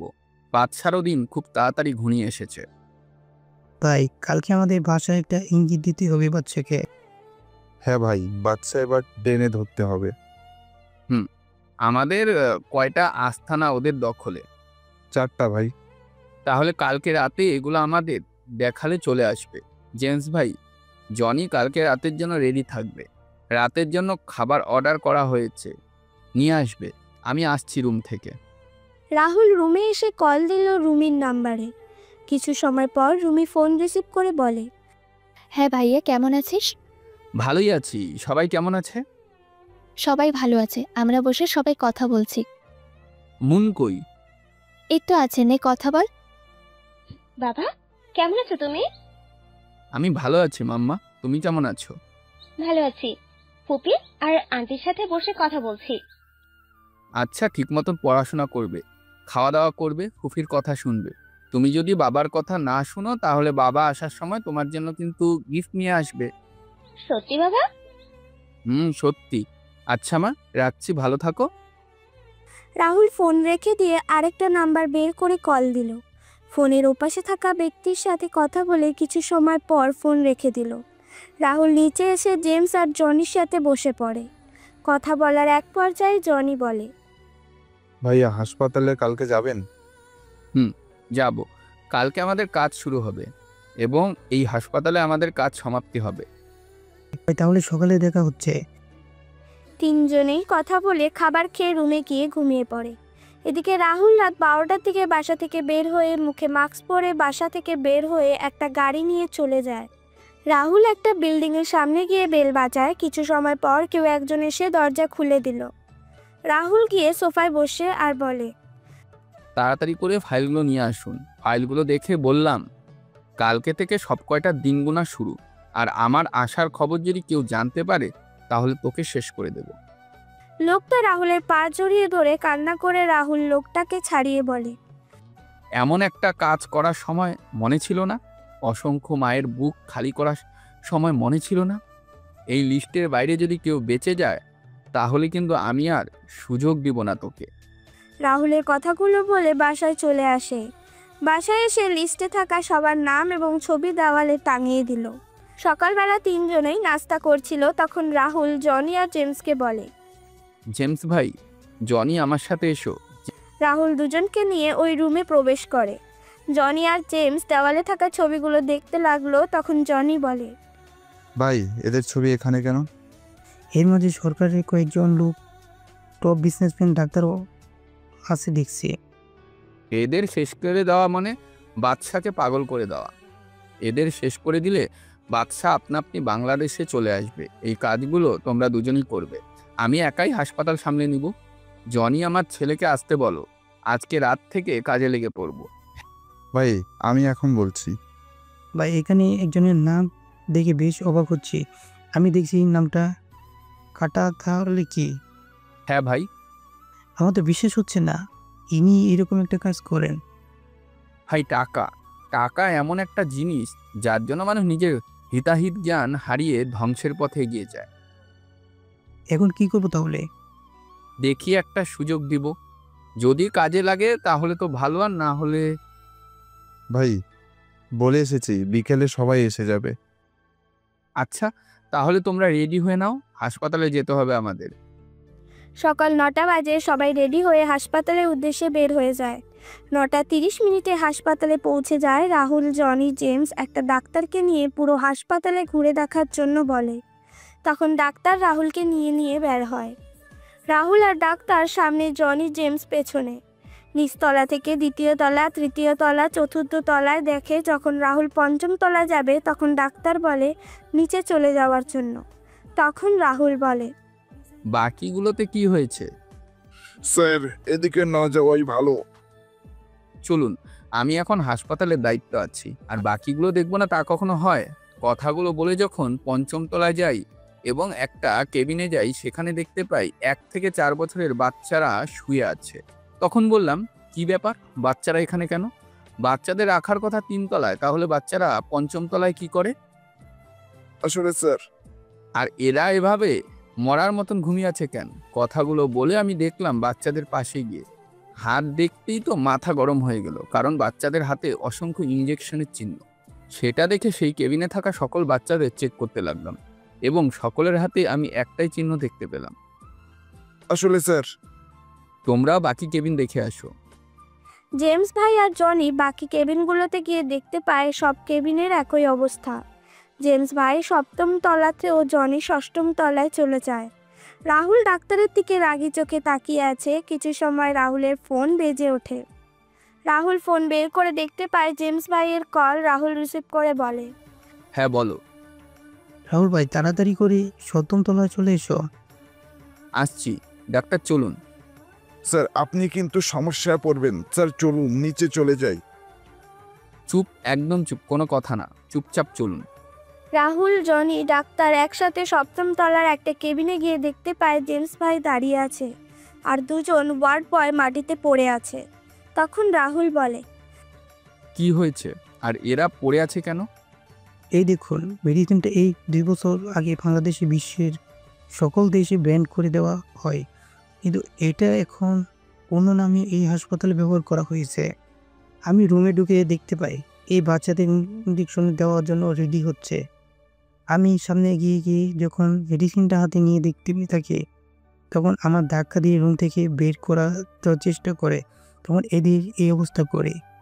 ডাক্তার যখন সেখান থেকে পালাতে যাবে তখন জনি ডাক্তারকে ধরে ফেলে। রাহুল তার ফোন বের করে তার পরিচিত একজন ডাক্তারকে কল দিয়ে সব কিছু খুলে বলে এবং বাচ্চাদের ছবি পাঠিয়ে দিল। কিছু সময় পর ডাক্তার রাহুল কল দিয়ে বলে এখন বাচ্চাদের কোন মেডিসিন দেওয়া লাগবে। রাহুল সব শুনে বলে, আচ্ছা ডাক্তার, এই বাচ্চাদের কেন এই মেডিসিন দেওয়া হলো? আর কেই বা বাচ্চাদের হাতে এমন ইঞ্জেকশন দিয়েছে আর মরার মতন ঘুমিয়ে আছে? তখন ডাক্তার বলে, দেখো রাহুল, 1 থেকে 4 বছরের বাচ্চাদের শরীর নতুন নতুন অ্যান্টিবডি তৈরি হয় এবং সেই নতুন অ্যান্টিবডিতে যখন মেডিসিন পরীক্ষা করা হয়, যদি অ্যান্টিবডি 60 থেকে 70% তৈরি হয়ে যায়, তার মানে এই মেডিসিন মানুষের জন্য ভালো। কিন্তু যদি নতুন অ্যান্টিবডিতে মেডিসিন প্রয়োগের পর 20 থেকে 30% অ্যান্টিবডির ক্ষমতা কমে যায়, তাহলে সেটা সবার জন্য হানিকারক। আর বাচ্চাদের অতিরিক্ত পরিমাণে এই মেডিসিন দেওয়া হয়েছে, যার জন্য বাচ্চারা মরার মতো ঘুমোচ্ছে। রাহুল, অতিরিক্ত মেডিসিন যদি বাচ্চাদের শরীরে প্রয়োগ করা হয় তাহলে বাচ্চাদের শরীর পুড়লে যেমন দাগ হয় তেমন হয়ে যাবে আর বাচ্চাটা মারা যাবে। জনি, জেমস সব কিছু শুনছিল। রাহুল ফোন রেখে ডাক্তারের কলার চেপে ধরে বলে, এই, তুই কার নির্দেশে বাচ্চাদের এই মেডিসিন দিয়েছিস? তোর সাথে কে কে আছে এই হাসপাতালে? স্যার আমার কথাটা একবার বুঝুন আপনি। দেখ, ভালোই ভালোই বলছি, কে আছে তোর সাথে বল। এমপি জাকির এবং ওই হাসপাতালে কমিটির সবাই। জানি জেমস ভাই, এদের নিয়ে যাও আর তোমার কাজ শুরু করো। আমি ডাক্তারের বলা মেডিসিন বাচ্চাদের দিয়ে আসি। রাহুল মেডিসিনগুলো নিয়ে এসে সকল বাচ্চাদের দিয়ে দিল এবং রাহুল নিচে গিয়ে সকল ডাক্তারদের শাসিয়ে সেখান থেকে বাসায় চলে যায়। রাতের বেলায় রাহুল, জনি আর জেমস ভাই তাদের পুরাতন রূপে তাদের পুরাতন আস্তানায় প্রবেশ করে। রাহুল, জনি আর জেমসকে দেখে ওই ডাক্তার জাকির সহ বাকি সবাই ভয় পেয়ে যায়। রাহুল হাসতে হাসতে বলে, কিরে, ভয় পাচ্ছিস তোরা? আমায় মিথ্যা মামলার অপবাদ দিয়ে বাংলাদেশে আসা আটকে রাখবি? ভাই ভুল হয়ে গেছে, আমাদের ক্ষমা করে দিই। যেই মানুষটা তোদের জন্য এত কিছু করলো, আজকে তোরা সেই মানুষটাকে পিছনে ছুরি চালালি। তোদের দুঃখের সময় যে মানুষটা এসে সকল মাফিয়াদের সাথে তোদের হয়ে লড়াই করলো, আজকে তোরা সেই মানুষটাকে মেরে ফেলতে চাচ্ছিস। ভাই এরা একটা টাকার কাঙ্গাল। টাকার জন্য এরা তাদের হিতাহিত জ্ঞান হারিয়ে নিজেকে অন্ধ করে দিয়েছে। এদের অন্ধ থাকা অবস্থায় মেরে ফেলতে আপনি শুধু একবার বলুন। জানি তুই আর বাকিরা, জাকির ডাক্তার আর লিস্টে যাদের নাম আছে তাদের আমরা মিটিং রুমে নিয়ে যাব। জনি রাহুলের বলা সবাইকে তার রুমে নিয়ে যায়। তারপর রাহুল, জনি আর জেমস ভাইকে বলে, ভাই, আপনি জনিকে নিয়ে কাজ শুরু করুন, তারপর আমি করব। রাহুল বসে আছে ডাক্তার জাকির সহ সবার সামনে। আর কিছুক্ষণ পর পাশের রুম থেকে ভেসে আসে গুলির শব্দ, সাথে সবার আত্মচিৎকার। কিছু সময় পর জনি আর জেমস রুমে আসে। রাহুল বলে, অনেক খারাপ কাজ করছিস তোরা। আর যে ভাই, আমার সময় নষ্ট করবি না, তাই ভালো ভালো বলছি, নিজেদের এমন পাপ কাজের স্বীকারোক্তি দিয়ে দে। প্রথমে ডাক্তার, তারপর জাকির সহ সবাই স্বীকারোক্তি দিল। রাহুল পেছন থেকে আমেরিকার নতুন মডেলের পিস্তল বের করে সবার কপাল ফুটো করে দিল। পরের দিন সকালে সবাই বটতলার বটগাছের লাশ দেখতে পায়। তারপর পুলিশ এসে লাশগুলো নামায় গাছ থেকে। আর ততক্ষণে নিউজ চ্যানেলও চলে আসে। লাশের বুকে লেখা ছিল, উপস্থিত সবাই লেখাটা দেখে কয়েক পা পিছিয়ে যায়। সবাই বুঝে যায় যে আরজে বাংলাদেশে এসে গেছে। হঠাৎ করে উপস্থিত সবার ফোনে একটাই মেসেজ আসে, সবার ফোনের একসাথে মেসেজের রিংটোন বেজে ওঠে। সবাই সবার ফোন হাতে নিয়ে দেখতে পায় লেখা আছে আজকে দুপুর 12টায় আরজে লাইভে আসবে এবং কিছু কথা ও ভিডিও দেখাবে। লাশগুলো নিয়ে যাওয়া হয় সেখান থেকে। বাচ্চার কানেও খবর পৌঁছে যায় আজকে বাংলাদেশে এসে তার লোককে মেরেছে। রাহুল ঘুম থেকে উঠে তার বাসার সবার সাথে কথা বলে নিচে এসে নাস্তা করতে বসে। তখন জেমস আর জনিও আসে। সবাই কথা বলছিল, তখন রাহুলের ফোনে দুটো মেসেজ আসে। রাহুল মেসেজটা চেক করে দেখতে পায় একটা ভিডিও আর কিছু লেখা। তখন রাহুল বলে, জেমস ভাই, বাংলাদেশ থেকে আর যাওয়া হচ্ছে না। হাতের কাজ শেষ করে নতুন একটা কাজ করতে হবে। কি কাজ? ভিডিওটা দেখো। ভাই, আমি শুনেছিলাম এরকম কাজ হয়। আচ্ছা, আমরা এই কাজটা না করে অন্য কাউকে দিয়ে করাবো। কার কথা বলছো? Boss. Mister perfect the boss. কিন্তু ও তো একজন আফ্রিকাতে আছে। আমি কাজ শেষ করে ফিরে গেলে সে আসবে। তাহলে তো ভালোই। কিন্তু ভাই, কে আছে যেমন কাজ করবে? সেটা না হয় পরেই বলবো। তিনজনে আরও কিছু কথা বলে নিজের রুমে চলে যায়। রুমে গিয়ে রেডি হয়ে সবাই হাসপাতালে চলে যায়। রাহুল হাসপাতালে গিয়ে প্রথমে বাচ্চাদের দেখে আসে, তারপর তার রুমে গিয়ে বসে পড়ে। রাহুল যখন রুমে কাজ করছিল তখন তার ফোনে একটা কল আসে। রাহুল ফাইলে চোখ রেখে ফোনটা কানে ধরে আর বলে, হ্যালো, কে বলছেন? আমি কে সেটা তুই বুঝতে পারবি। আমার দেওয়া মেডিসিনগুলো তুই কেন পাল্টে দিলি? দেখুন মিস্টার বাদশা, আমি যেহেতু এই হসপিটালের দায়িত্বে আছি, তাহলে আমার কথা অনুযায়ী মেডিসিন দিব। সরকার থেকে আমি বেতন পাই, আমি সরকারি আদেশ মেনে চলব। তুই কিন্তু জানিস না আমি কে। জানি। তুই জানিস আমি কে? আপনি হলেন একজন টাকাওয়ালা, আপনি হলেন একজন ভেজাল মানুষ, আপনি হলেন একজন অস্ট্রেলিয়ান গাভি। কি বললে? ও সরি, অস্ট্রেলিয়ান দালাল হবে। আমি ভুলে গাভি বলে ফেলেছি। তুই এই বাচ্চাকে নিয়ে মজা করছিস? তুই জানিস আমি তোর কি করতে পারি? বাদশা, আমি ভয় পাইছি, আর তোর দিন শেষ। এবার আজ যে ভাইয়ের দিন শুরু। দেখেছিস কালকে তোর লোকদের কি করে মেরেছি? হারামের বাচ্চা। আসছে, আজকে 12টায় লাইভ দেখবি। ভাই আসছে। রাহুল কথাটা বলে ফোন কেটে দিয়ে হাসতে শুরু করে। এদিকে বাদশা আর আগে ফুঁসছে আর চিৎকার করে বলছে, এত কষ্ট করে এত টাকা খরচ করে আরজের বিরুদ্ধে মিথ্যা প্রমাণ তৈরি করলাম, বাংলাদেশে আসা ব্যান করলাম, তাহলে আরজে বাংলাদেশে গেল কি করে? ঘড়ির কাঁটায় 11:40। সকল মানুষ কাজ ছেড়ে দিয়ে বসে আছে টিভির সামনে, আবার কেউ বসে আছে মোবাইল হাতে নিয়ে। বাচ্চাও বসে আছে টিভির সামনে। ঘড়ির কাঁটা যখন 12টা বাজে তখনই ফেসবুক ও ইউটিউবে লাইভে আরজে মাস্ক পরে সবার সামনে আসে আর আরজে বলে, আমি জানি এতদিন সবাই আমাকে নিয়ে বাজে মন্তব্য করেছে, এমনকি সামনে পেলে মারতেও চেয়েছে। আপনাদের সামনে সকল প্রমাণ এমনভাবে সাজিয়ে রাখা হয়েছে যাতে সবাই আমায় খারাপ ভাবেন। আমি আপনাদের দোষ দিচ্ছি না। আজকে সকালে নিশ্চয়ই দেখেছেন কয়েকজন নরপশুর লাশ বটগাছে ঝুলছে। আপনাদের একটা ভিডিও দেখিয়েছি। ভিডিও দেখে যদি মনে হয় আমি কাজটা ঠিক করিনি, তাহলে আমি চলে যাব দেশ ছেড়ে। ভিডিও শুরু হলে দেখতে পায় ওই ডাক্তার জাকির সহ সবাই তাদের করা পাপ কাজের কথা স্বীকার করছে। নিষ্পাপ শিশুদের শরীরে কেন এবং কিভাবে মেডিসিনের অপব্যবহার করে হত্যা করা হয়েছে সবার স্বীকারোক্তি দেওয়া শেষ হলে সবাই গুলির শব্দ শুনতে পায়। সাথে সাথে ভিডিও শেষ হয়। এবার আপনারাই বলুন আমি কি খারাপ কাজ করেছি? এতগুলো নিষ্পাপ বাচ্চাকে মেরে ফেলেছে ওই মানুষ।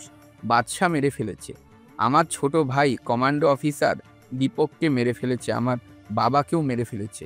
এরপরেও কি ওই অমানুষ বাদশাকে বাঁচিয়ে রাখা যায়? আরজের কথা শেষ হলে সবাই কমেন্ট করে বলতে লাগলো বাদশাকে মেরে ফেলার জন্য, বাদশাকেও যাতে ছাড় দেওয়া না হয়। আরজে সবার কমেন্ট পড়ে বলে, ধন্যবাদ সবাইকে। আমি আপনাদের কথা দিচ্ছি, ওই বাচ্চাকে দেশে এনে কুকুরের মতন দৌড়িয়ে মারব। হা হা, তুই আমায় মারবি? আরজে আমায়? আজ পর্যন্ত এই কিলার মেশিন বাদশাকে কখনো দেখেনি, আর তুই আমার গাছের শুকিয়ে যাওয়া কয়েকটা ডাল কেটে ভেবেছিস আমায় মেরে ফেলবি তুই? দেখ, আমি সুইজারল্যান্ডে বসে তোর উপর কেমন নির্যাতন চালাই, তবে চিন্তা করিস না, আমি তোর মৃত্যু নিশ্চিত করব বাংলাদেশে এসে। বাচ্চাকেও যাতে ছাড় দেওয়া না হয়। আর যে সবার কমেন্ট পড়ে বলে।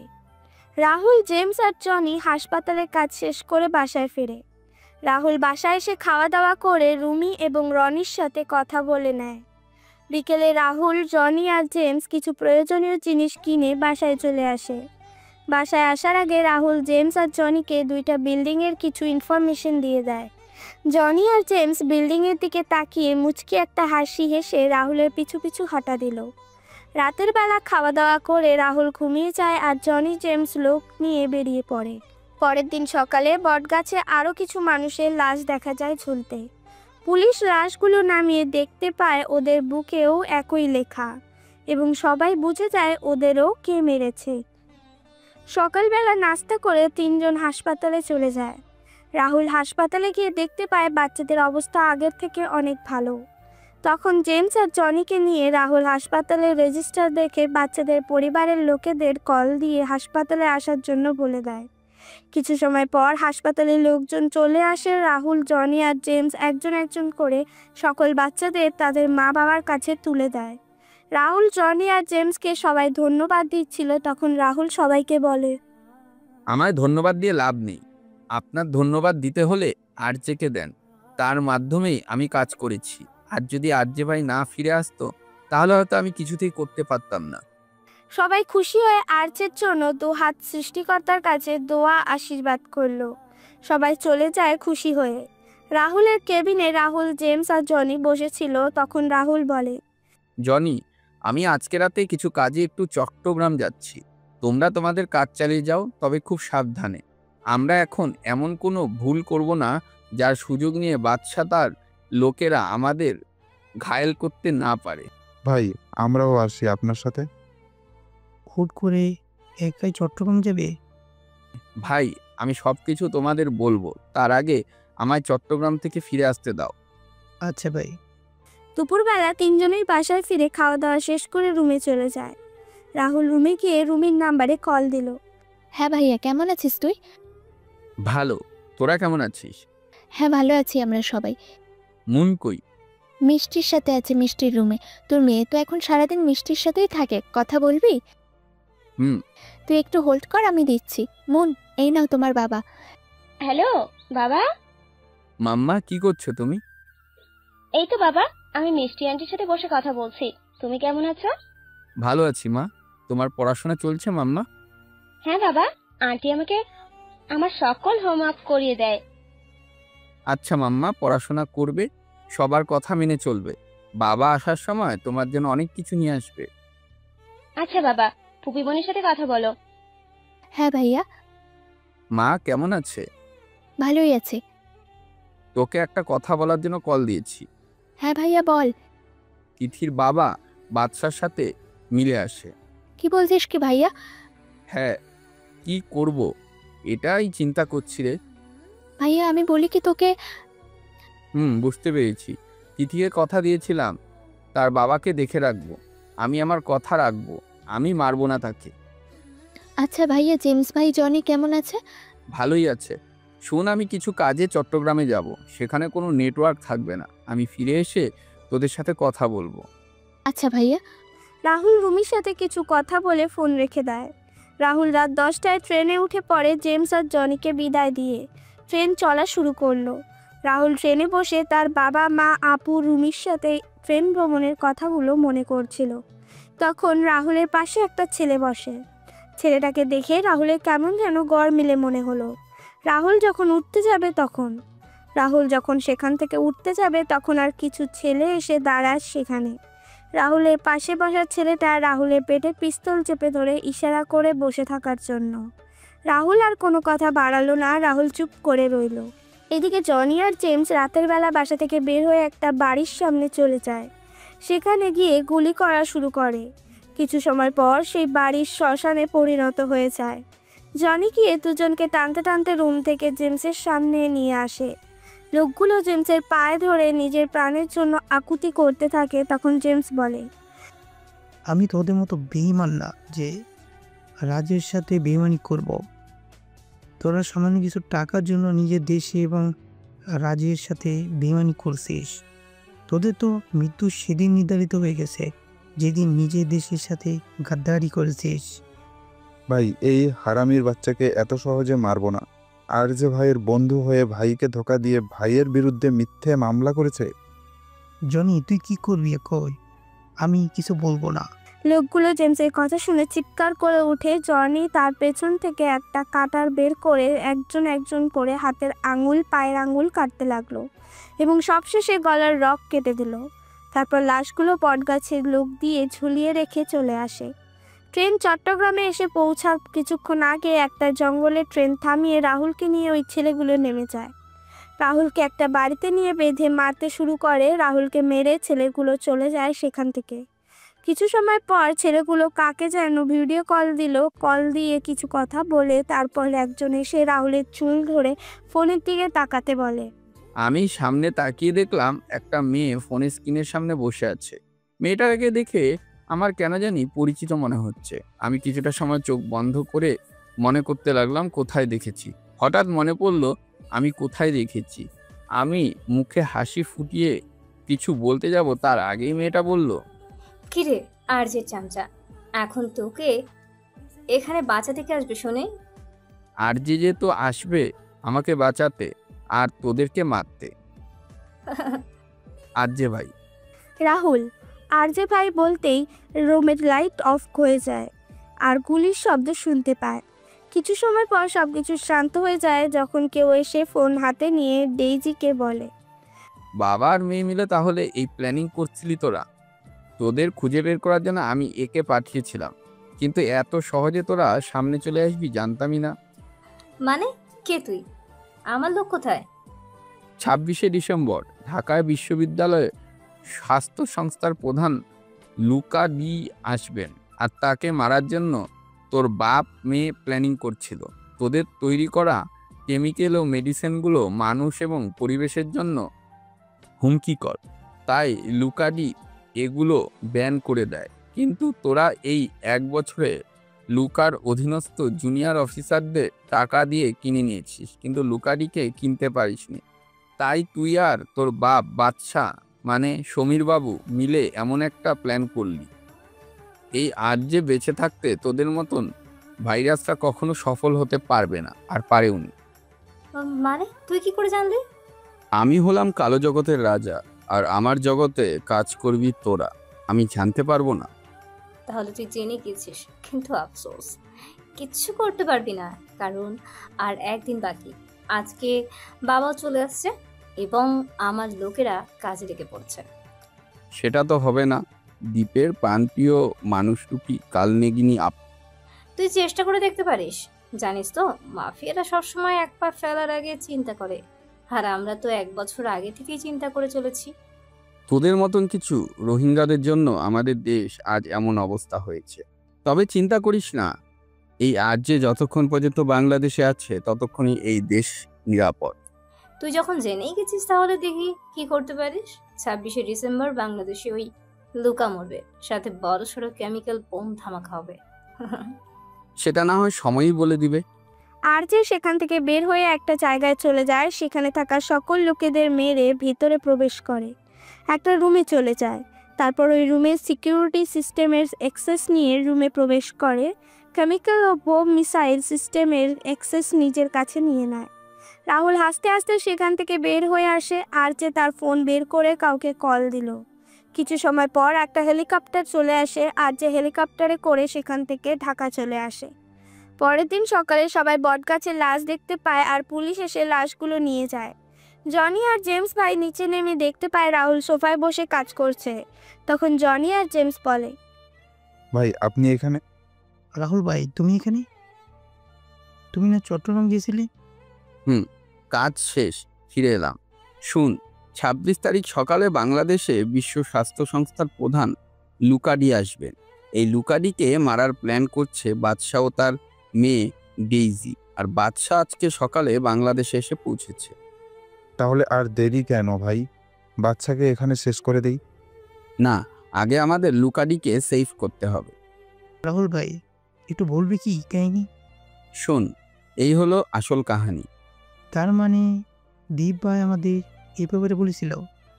শালারা তাদের কাজে হাসিলের জন্য এতগুলো মানুষের সাথে বাচ্চাদেরও মেরেছে। হ্যাঁ, ওরা টাকার গোলাম, টাকার জন্য যা কিছুই করতে পারে। মেয়েরা হলো মায়ের জাত, আর একটা মেয়ে এমন কাজ করলো। তোমরা আরেকটা জিনিস শুনলে অবাক হবে। কি ভাই? কেমন ভাই? দীপ যাকে নিজের বোন বলে মনে করত, সেই ডেইজি আপু আর তার বাবা হলেন বাদশা। কি ভাই, এটা কি করে সম্ভব? ওই যে বললাম টাকা। ভাই, দীপের মা মিষ্টি ভাবি যদি জানতে পারে তাহলে কি হবে বুঝতে পারছো? আমিও সেটাই চিন্তা করছি রে। মা ওদের কত ভালোবাসতো, বিশ্বাস করত, আর তারাই তাদের পুরো পরিবারকে টাকার জন্য মেরে ফেললো। ভাই বিশ্বাস করো, আমার মনে হচ্ছে বাপ আর মেয়েকে এখানে মেরে ফেলতে। শোনো, আজকে রাতে জেমস ভাই, তুমি আর জনি মিলে এই কাজ করবে, আর বাকিটুক আমি সামনে নিব। তাহলে কালকেই সব কিছুর সমাধান হয়ে যাবে। তাহলে ওই বোমা? আমার নিয়ন্ত্রণে আছে, এটা নিয়ে চিন্তা করতে হবে না।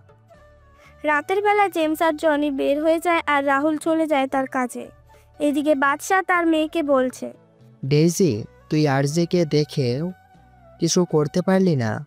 বাবা, এখন আরজেকে নিয়ে চিন্তা করলে হবে না, আমাদের কাজ হাসিল করতে হবে। কালকেই আমাদের সবকিছু শোধ করে দিতে হবে। আমি আমাদের তৈরি করা কেমিক্যাল আর মিসাইল রেডি করে রেখেছি। আমিও এই দেখ এদের নিয়ে এসেছি। এরা আরজেকে লন্ডনের কুত্তার মতো মেরেছিল। এবার এরা ওই আরজেকে বাংলাদেশের সবার সামনে মারবে। ওই কারা তোরা? আমাদের এখানে নিয়ে এসেছিস কেন? আমাদের আসল পরিচয় জানিস আমরা কে? আর পরিচয়টা কি বলবেন একটু? আমি হলাম মাফিয়া জগতের কিং বাদশা, আর এ হলো আমার মেয়ে ডেইজি। ওই কে তুই?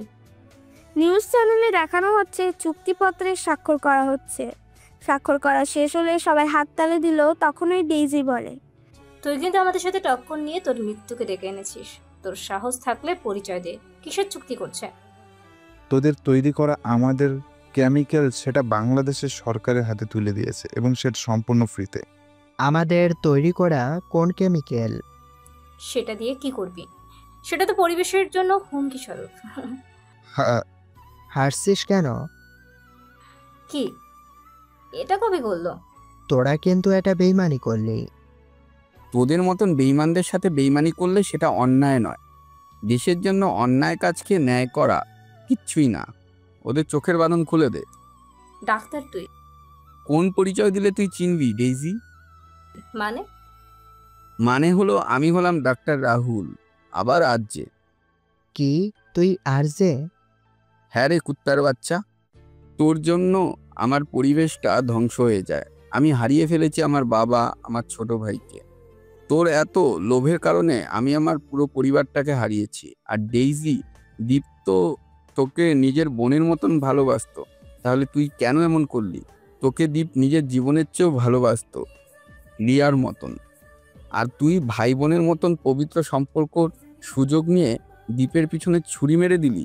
ডেইজি, বলতে পারিস দীপের অপরাধ কি ছিল, যার জন্য তুই দীপকে, দীপের বাবাকে শেষ করে দিলি? তোদের মতন মেয়েদের জন্যই আজ সত্যিকারের ভাই বোনদের ভালোবাসাগুলো হারিয়ে যাচ্ছে। তারপরেও আমি তোদের ক্ষমা করে দিতে চেয়েছিলাম, কিন্তু তোরা এই দেশের ক্ষতি করার জন্য উঠে পড়ে লাগলি। তুই এত জানলি কি করে? আরে রাখে আল্লাহ মারে কে, কথাটা তো শুনেছিস নিশ্চয়ই। দীপ আমাকে সব বলেছিল, কিন্তু তার কাছে প্রমাণ ছিল না। কিন্তু তুই আমাদের পরিচয় পেলি কি করে? দীপ আমাকে তোদের কিছু ইনফরমেশন দিয়েছিল, তারপর সেগুলো হাতে নিয়ে কাজ শুরু করি। লন্ডনে থাকা অবস্থায় আমি তোর এই নকল মেডিসিনের ব্যাপারে জানতে পারি। তারপর বাংলাদেশে এসে তোর ডালপালা কাটা শুরু করি। রাহুল, আমাকে ক্ষমা করে দে। আমি দীপের বোন, মানে তোর বোন। আমায় মারিস না প্লিজ ভাই, মারিস না আমায়। রাহুল প্লিজ ক্ষমা করে দে, এমন করিস না। সবাই যখন কথা বলছিল তখন কিছু লোক প্রবেশ করে। তখন বাদশা বলে, এই তো আমার লোক চলে এসেছে, মেরে ফেল এদের। বাচ্চাকে অবাক করে দিয়ে এসে লোকগুলো রাহুলের হাতে চাকু ও পিস্তল দিয়ে রাহুলের হাতে চুমু দিয়ে একপাশে দাঁড়িয়ে যায়। এটা দেখে বাদশা বলে, এই করছিসটা কি তোরা? মারে কে? আরে বাদশাহ, ওরা রাহুল ভাই প্ল্যান করে তোরা কাছে দেখে পাঠিয়েছিল। চিন্তা করিস না ডেইজি, আমি তোকে বা তোর বাবাকে মারবো না। তোকে মারবে তোর আনা সেই রেডিয়াম আর মেডিসিনগুলো। জনি জনি, হ্যাঁ ভাইয়া। সব কিছু রেডি তো? হ্যাঁ ভাইয়া, আপনার সম্মতি পেলেই কাজ শুরু করে দেব। হ্যাঁ, ওইদিকে আবার যেতে হবে। চল বাইরে আসি রে, ভালো থাকিস। বাবা, আমাদের ভুল হয়ে গেছে। টাকার লোভে পড়ে আমরা এসব করেছি, আমাদের ক্ষমা করে দে। বাচ্চা আর ডেইজি চিৎকার করে কথাগুলো বলছে, কিন্তু রাহুল কারো কথায় কোনো কর্ণপাত না করে বেরিয়ে যায়। রাহুলরা বাড়ি থেকে বেরিয়ে রাহুল নিজ হাতে তৈরি করা বোমটা ব্লাস্ট করে দেয়। মুহূর্তেই বাড়িটাতে আগুন ধরে যায়। ব্লাস্ট হওয়ার সাথে সাথেই বাড়িটাও ভেঙে যায়। তারপর রাহুল 2 ফোঁটা চোখের জল ফেলে আকাশের দিকে তাকিয়ে বলে, বাবা, রাহুল, সজীব, মাসুম, তোমাদের মৃত্যুর বদলা এই রাহুল নিয়েছে। তোমরা আমায় দোয়া করো। রাহুল কথাগুলো বললে বেরিয়ে পড়ে ডিটিএইচ হোটেলে। সেখানে গিয়ে সবার সাথে কথা বলে নেয়। বিকালে লুকার দিকে এয়ারপোর্টে গিয়ে পৌঁছে দিয়ে জনি, জেমস আর তিথির বাবাকে নিয়ে লন্ডনে ফিরে যায়। রাহুল বাসার সামনে গিয়ে বেল বাজায়। কিছু সময় পর রনি এসে দরজা খুলে দিল। রনি রাহুলদের দেখে বেশ খুশি হয়, সবাইকে ভেতরে নিয়ে যায়। রাহুল ভেতরে গিয়ে দেখতে পায় মুন, রুমি, মিষ্টি আর মা বসে কথা বলছেন। রাহুলকে দেখে মা রাহুলের সামনে আসেন আর বলেন, মা, কান্না করছো?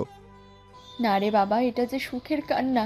আমার বড় ছেলে তার ছোট ভাই বাবার হত্যাকারী ও দেশের শত্রুকে শেষ করে বীর বেশে ফিরে এসেছে। সব কিছু তোমারই আশীর্বাদে। রাহুল আর তার মা যখন কথা বলছিলেন তখন মুন রাহুলকে এসে জড়িয়ে ধরে। রাহুলও মুনকে জড়িয়ে ধরে। রাহুল মুনের কপালে চুমু দিয়ে বলে ওঠে, মাম্মা, কেমন আছো তুমি? ভালো বাবা, তুমি চলে এসেছো, আমি আরো বেশি ভালো থাকবো। হয়েছে, আর কোনো কথা বলতে হবে না। ভাইয়া, জনি, জেমস ভাই ফ্রেশ হয়ে আয়। আর আঙ্কেল আপনি আসুন, আমি রুম দেখিয়ে দিচ্ছি। রাতের বেলা সবাই যখন খাবার খাচ্ছিল তখন মা বলেন, রাহুল, কালকে আমরা বাংলাদেশে ফিরে যাব। কেন মা, এখানে থাকতে সমস্যা কি? না রে বাবা, এখানে থেকে কি হবে? তার চেয়ে দেশে গিয়ে মিষ্টিকে তার বাবা মায়ের কাছে দিয়ে দিলে আমি মুক্তি পাই। মেয়েটারও এক জীবন, অল্প বয়সে স্বামীকে হারিয়েছে, ওরও তো একটা ভবিষ্যৎ আছে। দাদি, তোমাকে কোথাও যেতে হবে না। আর মা, মাও না। মা মানে? মুনমা, তুমি কি বলছো? মিষ্টি মাকে মা বলছি বাবা। উনি তো আমার আন্টি হয়, তাহলে তুমি আন্টি না বলে মা ডাকছো কেন? বাবা, ভাইয়া, আসলে মুন মিষ্টিকে আন্টি না বলে মা বলেই ডেকেছে। মা, এখানে থাকো, আর কোথাও যেতে হবে না, আমি গেলাম। এভাবেই কেটে যায় কিছুদিন। রাহুল অফিস থেকে বাসায় ফিরে দেখতে পায় সবাই মন খারাপ করে বসে আছে আর লাগেজ নিচে। তখন রাহুল বলে, কি ব্যাপার, কি হয়েছে? সবার মন খারাপ কেন? আর লাগেজ এখানে? মা, কি বলছো কি? হ্যাঁ, আমি এখানে থেকে কি করব? কেন? তুই কি আমার কোনো কথা শুনিস? এতদিন ধরে একটাই কথা বলছি, কিন্তু তুই শুনছিস না। বললাম না আমি বিয়ে করব না, তাহলে কেন এমন করছো? তাহলে তুই থাক এই দেশে, আমরা বাংলাদেশে চলে যাব। যা তোরা, আমি আমার মেয়ের সাথে থাকবো। আমিও মিষ্টি মায়ের সাথে চলে যাব। আম্মা, তুমি বাবাকে রেখে চলে যাবে? তুমি তো আমার কথা শুনছো না বাবা। আচ্ছা বেশ, তোমার যা ইচ্ছে করতে পারো, আমার কোনো অমত নেই। তার মানে তুই রাজি? রাহুল রুমের দিকে বিরক্তি নিয়ে কিছুক্ষণ তাকিয়ে থেকে চলে যায় তার রুমে। রাহুল ফ্রেশ হয়ে এসে ঘুমিয়ে যায়। রাহুলের ঘুম ভাঙে কারো কান্নার শব্দে। রাহুল পাশে তাকিয়ে দেখতে পায় মুন রাহুলের পা ধরে কান্না করছে। রাহুল এটা দেখে বিছানা ছেড়ে মুনকে কোলে নিয়ে বলে, আম্মা, কান্না করছো কেন? তোমায় কেউ কি কিছু বকেছে? মুন কোনো কথা বলছে না। তখন রাহুল রুমি, রনি, জেমস আর জনিকে ডাকতে লাগলো। তখন মুন কান্না করতে করতে বলে, বাবা, সবাই বাংলাদেশে চলে যাচ্ছে। কি? হ্যাঁ বাবা। তাহলে তুমি যাওনি কেন? আমি তোমার ছেড়ে থাকতে পারবো না বাবা। আমি এই মিষ্টি আন্টিকে মা বলে ডাকবো না বাবা। তুমি আমার উপর রাগ করো না, আমি তোমার সাথে থাকবো। রাহুল মুনকে জড়িয়ে ধরে, মুনকে শান্ত করে ঘুম পাড়িয়ে দেয় আর মনে মনে বলে, মারে, আমি যে তিথিকে কথা দিয়েছিলাম তিথির জায়গায় কখনো কাউকে বসতে দিব না। আমি এখন কি করব বলো? আমি যে নিজের হাতকে বেঁধে নিয়েছি। তোর খুশির জন্য না হয় আমি আমার কথা থেকে পিছিয়ে গেলাম। আমি তিথিকেও বলেছিলাম তোকে কষ্ট পেতে দিব না। রাহুল তার ফোন বের করে কল দিল রুমের নাম্বারে আর বলল রাহুল বিয়ের জন্য রাজি। কিছু সময় পর রুমিরা বাসায় চলে আসে এবং দেখতে পায় রাহুল নিচে বসে আছে। তখন রুমি বলে, আজকেই তোর বিয়ে হবে। তুই পাগল হলি? রাহুল, তুই আমায় কথা দে, আমার কথা রাখবি, আমায় নিরাশ করবি না। কি কথা মা? আর এমন করে বলছো কেন? কি কথা বলো? বাবা, আমরা তোকে না বলে তোর জন্য মেয়ে দেখে ফেলেছি এবং বিয়েও ঠিক করে ফেলেছি। এত তাড়াতাড়ি? মেয়েটাকে আবার কোথায় থেকে? সে আমাদের সবার পরিচিত। তুই মেয়েটাকে চিনিস? ভাই, তুমি চেনো না তো কে? আর মনিও? কে সে আর নাম কি? সে আর কেউ নয়, মিষ্টি। মা কি বলছো কি তুমি? দীপের স্ত্রীকে আমি বিয়ে করব? কখনোই না মা, এটা হয় না। কেন কেন হয় না? মেয়েটার কতদিন এভাবে থাকবে? আমার ছেলেটা চলে গেছে, 1 বছর হতে চললো। আমরা মিষ্টির বাবা মায়ের সাথে কথা বলেছি, আর সবচেয়ে বড় কথা হলো মনও মিষ্টিকে মা বলে ডাকে। মিষ্টি মনকে ছেড়ে যেতে কান্না করছিল। তুই চাস না মন তার মায়ের মতো কাউকে পাক তার জীবনে? আর মিষ্টির সাথে কথা বলেছি, মিষ্টি রাজি আছে। কিন্তু মা। আর কোনো কথা নয়, রাতে বিয়ে। তারপর রাহুল আর মিষ্টির বিয়ে হয়ে যায়। রাহুল ছাদে চলে যায় আর মিষ্টি বসে আছে রুমে। শেষ পর্যন্ত নিজের মেয়ের কথা আর মায়ের কথা রাখতে নিজের ছোট ভাইয়ের স্ত্রীকে বিয়ে করতে হলো আমার। জানি না কিভাবে কি হবে। রাহুল রুমে এসে মিষ্টিকে মুনের সাথে গিয়ে ঘুমাতে বলল। মিষ্টি একবার রাহুলের দিকে তাকিয়ে মুনের পাশে শুয়ে পড়ে আর রাহুল সোফায় শুয়ে পড়ে।